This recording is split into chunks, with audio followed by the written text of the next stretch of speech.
وبالفعل يسعدنا أن نستضيف على الهواء مباشرة من نيويورك السفيرة كارين بيرس المندوبة الدائمة لبريطانيا في الأمم المتحدة، وذلك في أول مقابلة لها منذ توليها مقاليد منصبها في 26 من مارس الماضي. مشاهدينا، كارين بيرس هي أول امرأة في تاريخ المملكة المتحدة تتولى منصب سفيرة بريطانيا للأمم المتحدة، وسبقها في هذا المنصب 18 رجلا كسفير لبريطانيا لدى هذه المنظمة الدولية. Karen Pearce, Permanent Representative of the United Kingdom to the UN, welcome to our screens. Thank you very much, Talal. It's nice to be back. It's our honor and pleasure to have you first sit-down interview since you took this post. Allow me first to convey my and my colleagues' congratulations on your new appointment to the United Nations as a permanent representative for the United Kingdom. And it's notable that you are the United Kingdom first female permanent rep to the United Nations. Now, what does it mean to you to be the first woman to break this glass ceiling? And why did it take so long for the United Kingdom to appoint a female permanent representative to this position? Well, thank you for the question. It's a huge honour to represent your country at the UN, and I think to be the first woman diplomat for the United Kingdom is a double honour, and I am most grateful to Prime Minister Theresa May and Foreign Secretary Boris Johnson and of course Her Majesty the Queen for appointing me. I don't know why it took so long, to be absolutely frank. It's a pity that it did in one sense, but it's a great joy for me to be able to punch through the glass ceiling if one exists. And it's something we're trying to do as the British Foreign Office round the world, to put women diplomats into ambassadorships where they traditionally have not been.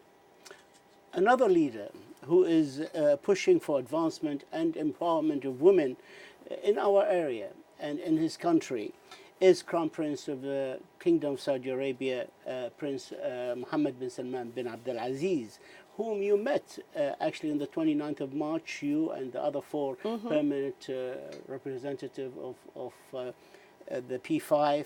Can you tell us something? I mean, I understand sometimes meetings you can't speak about the content, but can you tell us something about the content and your atmospherics and your impression? Well, it was the first time I'd met His Royal Highness the Crown Prince, but he had a very successful visit to the UK just before coming to America, where the Prime Minister and Foreign Secretary had a range of discussions with him. So it was extremely interesting to be able to pick up those issues with him. We in the UK are very strong admirers of what the Crown Prince is trying to achieve on Vision 2030. When he was in London, we were able to discuss with him ways in which the United Kingdom might support that. And there was a rather good poster campaign across London that showed Saudi Arabia and the UK under the banner United Kingdoms with an S on the end, which everybody liked, and I think made a very good point about the strategic relationship and the importance for Britain of its partnership with Saudi Arabia, which we value enormously.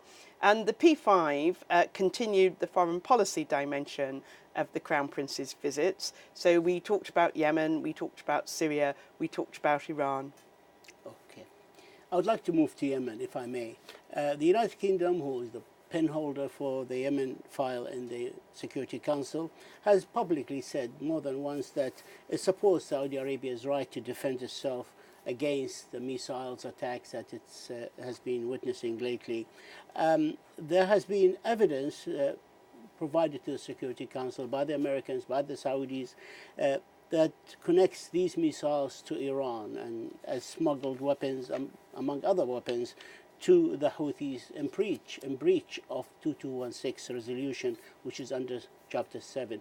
What can the Security Council do to compel Iran to adhere to the embargo, the arms embargo, on sending missiles and arms to the rebels in Yemen?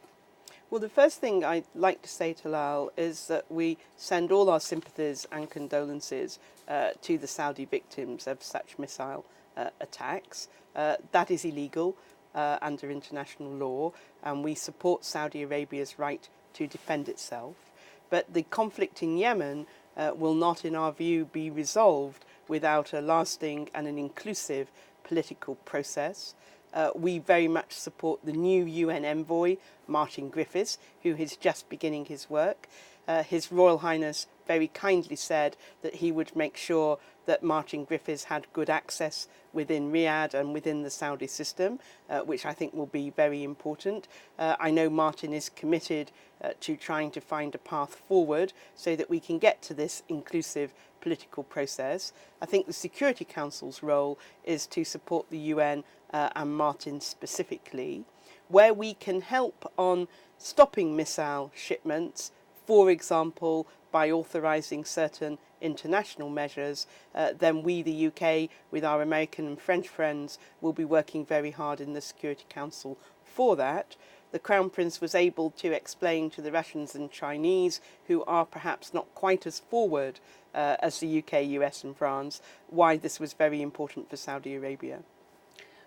Talking about Martin Griffiths, why would you think that he is more likely to succeed when more other diplomats, experienced diplomats, astute diplomats, such the likes of Jamal bin Omar and Ismail Wald Sheikh Ahmed have not?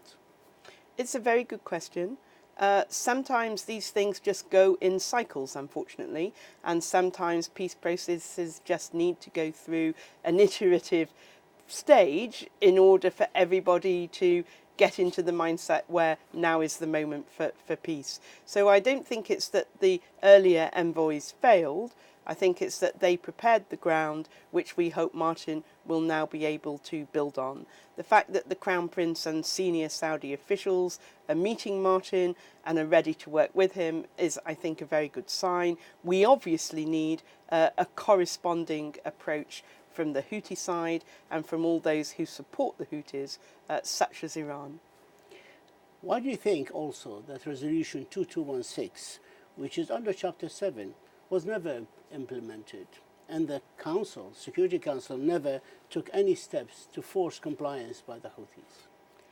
It's very difficult, and it is one of the gaps in the international system to force compliance on entities that are not states.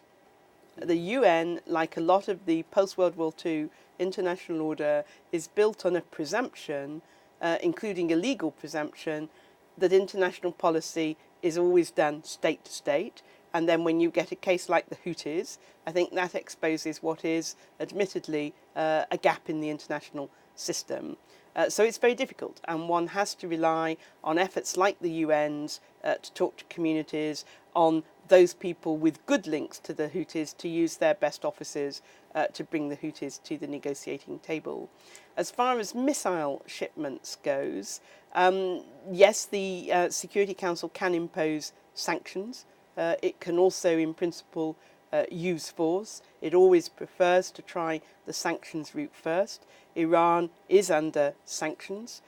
Those sanctions are reviewed regularly. We will keep them under very close review.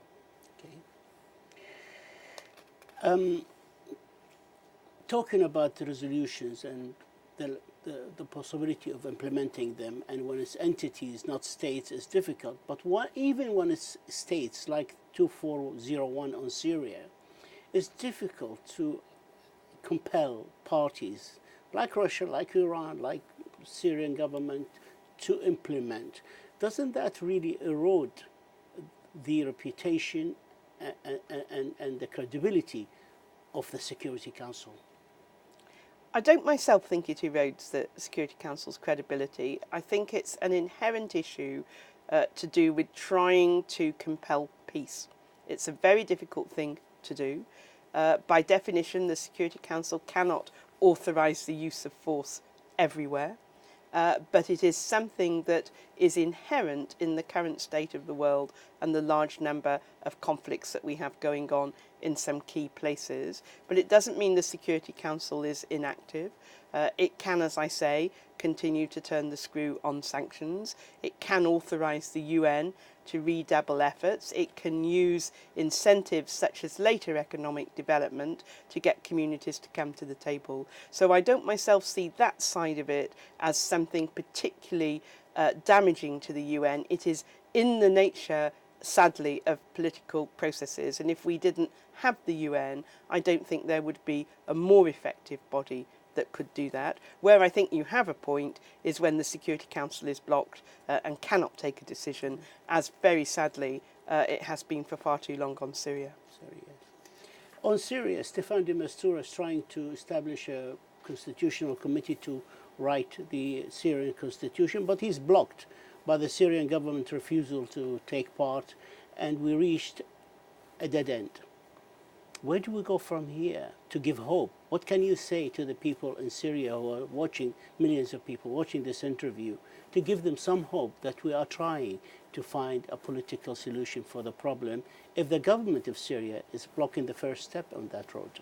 I think the first thing to say is that this is a conflict that has gone on far too long, and the international community collectively should probably have stepped in earlier, but the overwhelming responsibility belongs to the Assad regime and the two countries in particular who have supported and are still supporting that regime. One is obviously Russia and the other is Iran. Russia and Iran need to redouble their efforts to bring the Assad government to follow Security Council resolutions and to work with Staffan de Mistura, as you say, to get the Constitutional Committee going. We will redouble our efforts to persuade the Russians to put pressure on the Assad regime. I think one of the enduring mysteries of the Syrian conflict is why the Russians do not use their influence to enable the Security Council's wishes, indeed the international community's wishes, to be executed. All right. I would like to ask you here on 2401, do you still have hope that it will be implemented? There hasn't been any implementation or compliance by Russia, by Syria, by their allies and militias, the Iranian Hezbollah, with this resolution. Do you still have hope that it will be implemented? I think one has to have hope. It is the process, the Geneva process. We need to get together as the P5 initially and with the wider UN community, with Staffan de Mistura and the Secretary General, to map out a way back to Geneva in a way that will be lasting and enduring. And I know that's difficult, and I know it's been said before, but it does remain the only way forward. Yeah.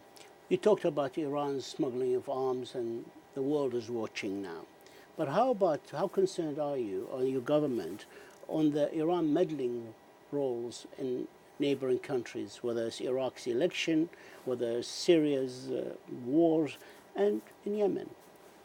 Perhaps before I answer that, I could just say one more thing about the Assad regime. Yes. The other element in all this, I think, is accountability. The arc of justice is long, as we all know, but accountability remains a very crucial part of this. And one of the things the UN can and does do is keep the evidence against the day when people can be held accountable. That was my next question, but let's go back. Okay, sorry about that. You stole but it. It's important. It's an important point. It's very important. On Iran, this is a difficult question because there are many people in your region who believe in a very good and bad view of the world, a dichotomy. Yes. For our part, we would like to see an Iran that has its rightful place in the region and that plays a constructive role. We do accept that Iran has legitimate security interests, but we agree with many people in Riyadh, for example, who believe that Iran is using its influence in a malign and dangerous way in the Middle East. You mentioned some of the countries where Iran is active, and we will need to contest that influence if we are to have security and stability throughout the Middle East. This week marks 1 year since the attack on Khan Sheikhoun with chemical weapon, the sarin gas, on the 4th of March of last year. Also, your country was the victim of an attack on its soil this year on March the 4th. Why do you believe the future holds for the concept of accountability for any chemical weapon? Because it hasn't been encouraging what's happening in Syria and the accountability there. I think one of the shocking things for me coming back into the UN, and which is a change over 10 years ago, is the extent to which people appear to be viewing, not with complacency perhaps, but with tolerance, the use of WMD-like chemical weapons. I think even as recently as 10 years ago, the use of WMD in the modern era would have been totally abhorrent to the vast majority of UN member states. And if we are not careful, we risk giving the impression that these are weapons like any other, whereas of course they are in a category wholly of their own. And the Security Council debated this yesterday when we talked about Salisbury, and the day before when we talked about Syria and the Chemical Weapons Convention. So it's a really important question, but the answer remains that accountability is accountability. There's no special court for use of WMD. We would like to see a referral to the International Criminal Court. That is blocked by a couple of countries on the Security Council, but we will keep trying for that. The Dutch issued a very strong call in the debate for referral, and we supported them, as did France. We will keep trying, but in the meantime, we will support the various instruments of the UN, like the Human Rights Council, in collecting the evidence that one day will be used for accountability. The President of the United States, President Trump, has suggested that, or showed interest in pulling US forces from Syria after 6 months. How does the UK government view any withdrawal of Western forces? I mean, it's only 2,000 American soldiers there. Isn't that really empowers Russia and Iran in Syria? Well, we think that really good progress has been made by the Americans, by us, by the French, by the coalition in the fight against Daesh, against ISIS. But it's not completely... You're absolutely right about that. It isn't. But progress has been made, and we need to recognise that. The task is to finish the job and ensure that we have an enduring defeat of ISIS rather than a temporary one. So we keep our contribution and the work of the coalition under review. We will keep in very close touch with Washington and other capitals about how best to execute that. 21 serious issues are still unaddressed, as you said in your speech in the Security Council, after 4 years in the original declaration of Syria when they joined in 2013, the OPCW. And still, the two facilities producing chemical weapons are not destroyed. What can we do to ensure the full destruction of these facilities and ensure that Syria does not possess chemical weapons? I think it's very important, particularly at the current time, that the international community, which means each member state of the Security Council, gives its unqualified support to those bits of the international system like the Chemical Weapons Convention and the states that are part of OPCW and the Executive Council, so that they can carry out their work and so people can be brought to account. Now, that obviously includes a mechanism to investigate who is responsible, and very unfortunately the Russians have to date blocked that mechanism, which is called the JIM, Joint Investigative Mechanism. One of the things we drew attention to yesterday in the debate on the use of chemical weapons in Salisbury, an English city, was the fact that it is grotesque that the Russians call for an investigation into Salisbury while blocking an investigation into who is responsible in Syria. As time's caught up with us, I'd like to give you the opportunity if you'd like to address any subject that I omitted to mention.